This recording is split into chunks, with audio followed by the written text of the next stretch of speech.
آسمان کے اوپر چلے جاتے ہیں. اس کا مطلب رات کے شروع ہونے سے لے کر فجر کے طلوع ہونے تک آدمی کو عبادت کے اندر مشغول رہنا چاہیے. اچھا یہ کائے کے لیے آتے ہیں؟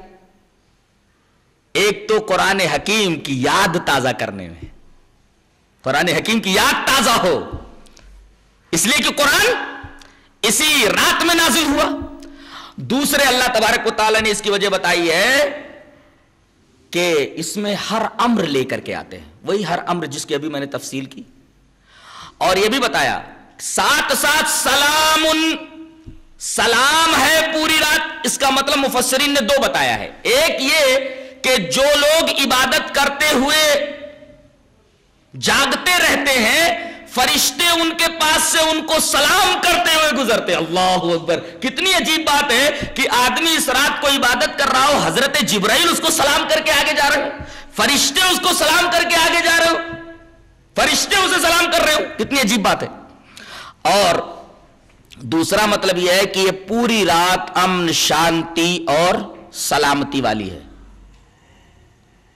آدمی کے دل کو سکون ملتا ہے، روح کو سکون ملتا ہے، دین کے تعلق سے اس کے دل میں اطمینان پیدا ہوتا ہے. ہر طریقے سے، ہر قسم سے، ہر زاویے سے یہ رات سلامتی والی ہے، امن والی ہے، شانتی والی ہے.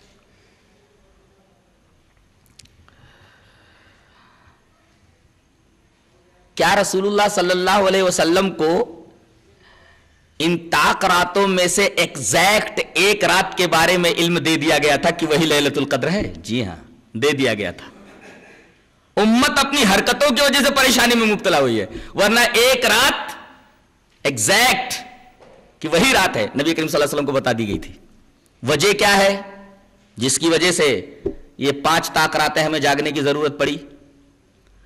اس کی ایک وجہ ہے، اس کا ایک پس منظر ہے. پس منظر دیکھتے ہیں.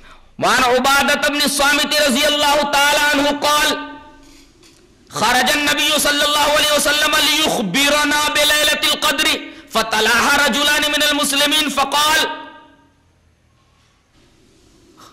خرجت لیخبرکم بلیلۃ القدر فتلاها فلان والفلان فرفعت وعسى ان يكون خيرا لكم فالتمسوها في التاسعة والسابعة والخامسة. رواہ البخاری فی کتاب الصیام فی باب لیلۃ القدر. یہ روایت حضرت عبادہ ابن صامت سے ہے. حضرت عبادہ ابن صامت فرماتے ہیں کہ نبی کریم صلی اللہ علیہ وسلم نکلے تاکہ لوگوں کو لیلۃ القدر کے بارے میں بتا دیں کہ ان طاق راتوں میں سے ایگزیکٹ کون سی رات لیلۃ القدر ہے. جیسے آپ آگے بڑھے دیکھا کہ 2 مسلمان آپس میں لڑ رہے ہیں، فَطَلَحَ رَجُلَانِ مِنَ الْمُسْلِمِينَ، 2 مسلمان آپس میں لڑ رہے ہیں. آپ نے جیسے ان کی لڑائیوں کو دیکھا، مسلمانوں کو لڑتے دیکھا، آپ کے ذہن سے لیلۃ القدر کو اٹھا لیا گیا، لیلۃ القدر کی تعین اٹھا لی گئی. اب نبی کریم صلی اللہ علیہ وسلم پریشان ہے کہ کون سی رات اللہ تبارک و تعالی نے لیلۃ القدر کے بارے میں ایگزیکٹ مجھے بتایا تھا کہ میں مسلمانوں کو اس کو بتا دوں، خبردار کر دوں.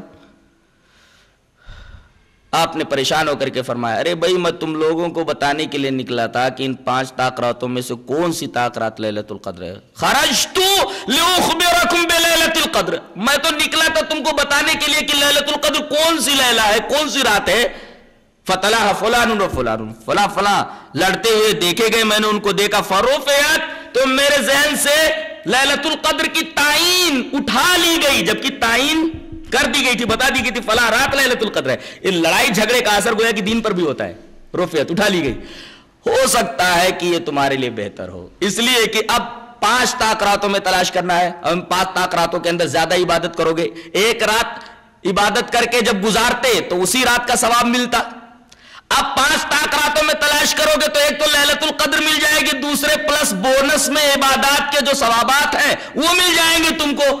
ہو سکتا ہے یہ تمہارے لیے بہتر ہو، اس وجہ سے اللہ تبارک و تعالی نے میرے ذہن سے لیلۃ القدر کی تعین کو اٹھا دیا. ہو سکتا ہے تمہارے لیے بہتر ہو. تو اب اس کو تم 9 میں، 7 میں، 5 میں دیکھو، تلاش کرو اس کو.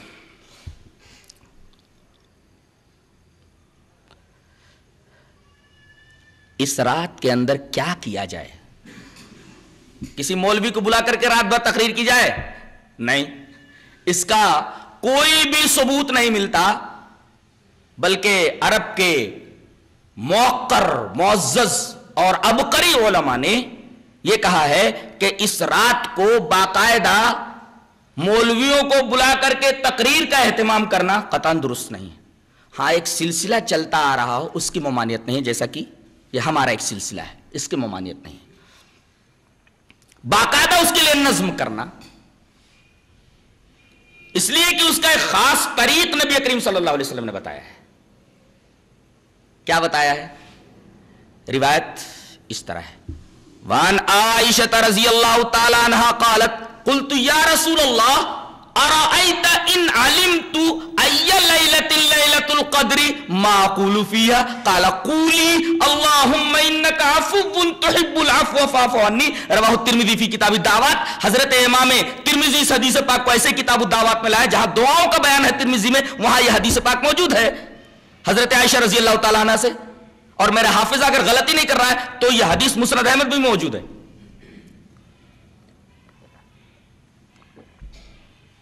ترجمہ کیا ہے؟